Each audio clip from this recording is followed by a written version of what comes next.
Hi, my name is Elizabeth, and today I'm going to be talking about taxation without representation, what that means, how it affects each and every one of us in our daily lives, how it's still an ongoing problem, not a problem of the past, why it's wrong, and why we should correct it. I have both my note cards here. You can see it's just my main points. All right.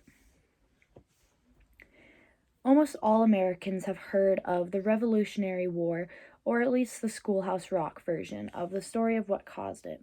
We know that it's the war that ultimately separated the United States from Great Britain and caused us to gain our freedom and our independence, something that's very crucial and important to Americans today. While everyone knows what the Revolutionary War is, probably less people know the reasons behind the war and what caused it to take place. While there were several factors, and historians aren't all in agreement on what really caused it, one of the main things that really finalized that separation was taxation without representation. And though you may have heard that phrase, you might not know exactly what it means. So, everyone in America is required to pay taxes. If you have a job and a source of income, you pay taxes. And those taxes are decided by our government and our representatives in the government where those tax dollars are spent. As one of our founding fathers, Benjamin Franklin, put it, it is a supposed and undoubted right of Englishmen not to be taxed, but by their own consent given through their representatives. What he's talking about here is how citizens vote their representatives to government and to higher levels of office so that they can choose where the tax dollars go. But we tend to run into problems because there are people in America, many people, who are being forced to pay these tax dollars when they don't have a vote, when they are not being represented. And going back to the Revolutionary War, what we see is that one of the main causes were, if you've heard of the Stamp Tax and the Tolerance Acts, the British were imposing taxes on their colonies in America, and America had no voice in British Parliament. They didn't get to vote. So Great Britain was actually imposing these taxes on the colonists, and the colonists weren't agreeing with where their tax dollars were going. And so, in the Declaration of Independence, the document that really set our independence in motion, the list of grievances the colonists wrote for imposing taxes on us without our consent. Taxation without representation was such a serious offense in that day and age that it caused our colonies to completely separate from Great Britain. And this wasn't something that was just relevant in 1776 or the years following when we were still struggling with maintaining our independence and writing a constitution. When we did end up writing that constitution, we put that you cannot be taxed without representation. And in our country today, there is a large number of people who are being forced to pay taxes and income taxes when they have no say in where these tax dollars are spent. My first example of this would be minors.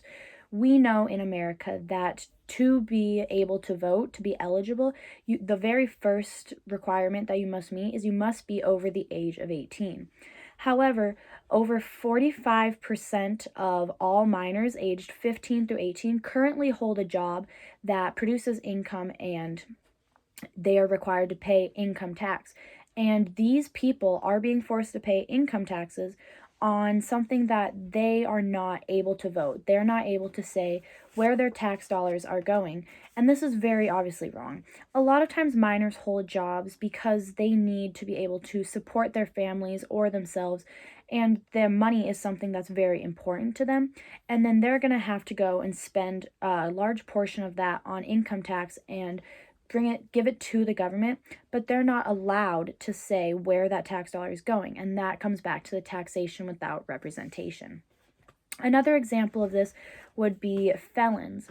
There are many different laws regarding the voting rights of felons in the United States, but several states have laws that bar felons completely from voting for the rest of their life. And you may be asking yourself, if they're felons and if they broke the law, why should they be given the rights of people in our country? And one thing we see, and especially with America, what we stand for, written in our Constitution and our Declaration of Independence, is that every citizen have rights. And even if they're felons and they have committed a crime or they've done something wrong, they still deserve to be given the same rights as everyone else. Obviously, they did something that was bad enough to give them that title of a felon. But felonies range very greatly in how bad to how minor they could be. And not all the time would we consider felons to be bad people. These are still people who should have rights. And so there are actually 6 states in the United States that currently restrict felons from voting ever again. So once they convict these felony crimes, they're never allowed to vote again. Other states have actually recently changed. A lot of the laws were changed just in 2019 so that after their sentence is finished, they are able to vote, or after a certain amount of time. But still, what we're seeing is that is a large number of people who are not able to vote and who then actually have to pay that income tax.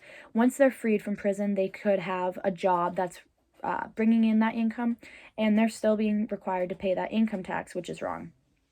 I believe that we should only require people to pay income tax who are able to vote and who are able to say where their tax dollars should go. This comes back to the Declaration of Independence, the founding of our country. Everything that our country stands for is being exemplified, and what we see is that taxation without representation is a problem that needs to be corrected. Thank you.